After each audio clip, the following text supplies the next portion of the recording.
Thank you for joining me today with this program of Walking with God in the Garden. I'm Dick Halls. I have been a pastor, a chaplain, and now I have this program of trying to share some thoughts from the Bible about great characters of the Bible and insights. The Walking with God in the Garden is an account which is given to us in the book of Genesis, chapter 3, which says that Adam walked with God in the cool of the day.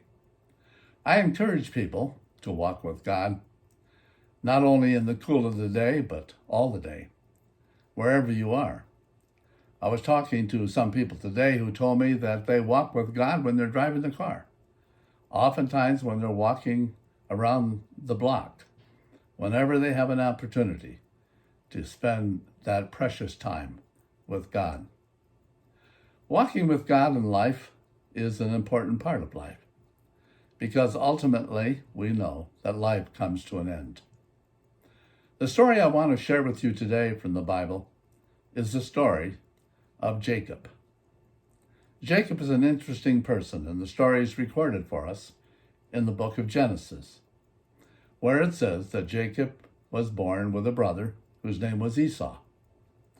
And when the brothers grew up, there was conflict, to the point that Jacob had to flee for his life from his brother because of a bad thing that he had done. As he fled, he was able to go to a fellow family member. And when he did, he not only was able to live there and earn a living, but he was able to have a marriage and to have children, to build an estate and a great inheritance. Finally, the day came for him to return home, and he did, to reunite with his father and with his brother. In the ensuing years, there was conflict, however, with his children. One of his children was Joseph, his favorite. And in his favoritism to Joseph, as I've mentioned before here in this program, we are told that his brothers became jealous to the point of where they plotted, and they ultimately sold him as a slave to the Egyptians. While he was there in Egypt, of course, his father had to have some accounting of his death. So the brothers plotted together to tell their father that their son, Joseph, the favorite son of Joseph, was dead. Jacob mourned the loss of his son. The Bible tells us he never got over that.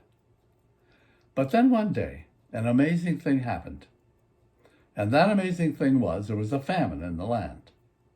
And it forced an issue for the brothers to go to Egypt, where now Joseph had risen to great power and authority, and they had to go to Egypt to buy food. As they appear before their brother, Joseph, they don't recognize him, but he recognizes them. And over a few years, we are told that ultimately there was a day of reckoning.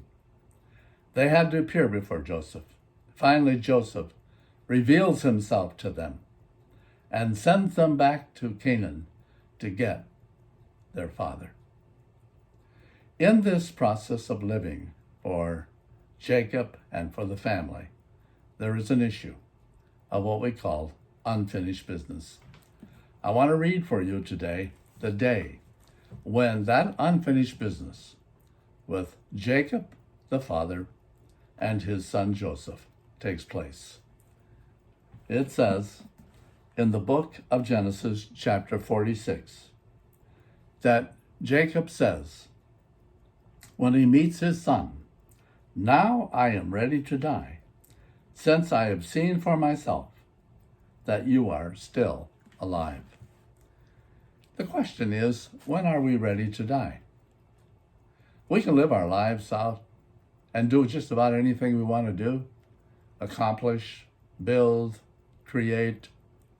But then the day comes when we get older and we are ready to die. There may be a lot of unfinished business in your life, people you need to talk to, issues that need to be resolved, apologies that need to be made, something in life that is not finished. This is the story of a father and a son with a statement, "Now I am ready to die." But there's something that comes before that, and it is reckoning how old you are. This story continues, and I read it for you today because Jacob was asked one day, "How old are you?" Has anybody ever asked you that question? Does it alarm you when they ask you how old you are and you have to admit how old you are? Frankly, that used to be an issue with me. As I got older, I didn't like to tell people how old I was. It's only when you get close to be 100 that you admit readily how old you are. But listen to this interesting little dialogue between Pharaoh, who was the king of Egypt, and Jacob, where it says in the 47th chapter, after Jacob blessed Pharaoh, Pharaoh asked him, "How old are you?" And Jacob answered with these words, "My years have been few and difficult, and they do not equal the years of the pilgrimage of my father." He tells him how old he is. And it's interesting from the standpoint of the years that Jacob lives, because he says, "The years of my pilgrimage are 130. When we come face to face with how old we are and we admit it, and we see that life is passing, there are other issues that have to be dealt with, and Jacob does. And I would like to share with you one of the things that's interesting from the standpoint of Jacob and a great lesson of life. It's recorded for us in this chapter, the 28th verse. Jacob lived in Egypt 17 years, and the years of his life were 140. When the time came near for Jacob to die, he called for his son Joseph and said to him, "If I have found favor in your eyes, then put your hand under my thigh, and promise that you will show me kindness and faithfulness. Do not bury me in Egypt, but when I rest with my fathers, carry me out of Egypt and bury me where they are buried." "I will do as you say," said Joseph. There's a time when we have to deal with that final moment of life, this long walk that we have taken. And it is how we want things settled in that final moment when we pass on. And we have to take time to tell people, maybe a family member, maybe a friend, depending on your circumstances, how you want to be buried. Do you want to be cremated? Do you want a full body burial? Do you want to be buried in the local cemetery or in some far distant place where maybe you came from? The issue is to gain some confidence in yourself as to where you want to be buried, and to get a commitment from the person who will make that final arrangement on your behalf. Jacob was insistent that Joseph would fulfill his wishes, and that is to carry his body back to the place of his fathers. Along with that, there's one other thing, and I share it with you today, and it is how you handle the final arrangements in your relationship with your family and your friends. And Jacob did that, where it says, and I read for you today how he did that. He gathers his sons around him, and he says to them, "I want to tell you how I have seen your lives, what you have meant to me, and what needs to be done in your preparation for the rest of your life. I have 5 children. I need to do that with my family.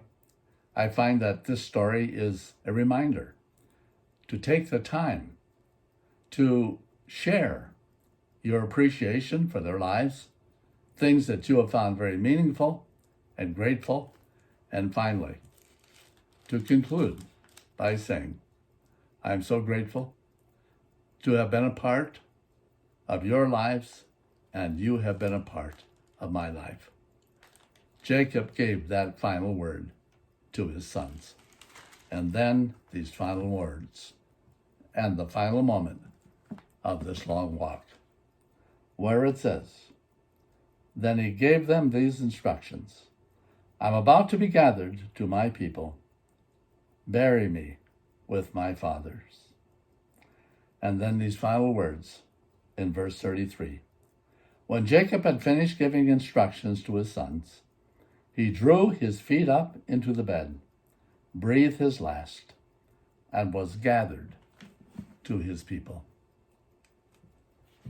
That's how Jacob's life ended. He became an old man, lived his life out. Finally, in that final moment, when his family gathered around him, we are told, Jacob knew the end had come. And it says, he breathed his last and was gathered unto his people. Friends, that's how it is in life. And I pray that you take the time in your own life to prepare for this final and last walk of life. God bless you.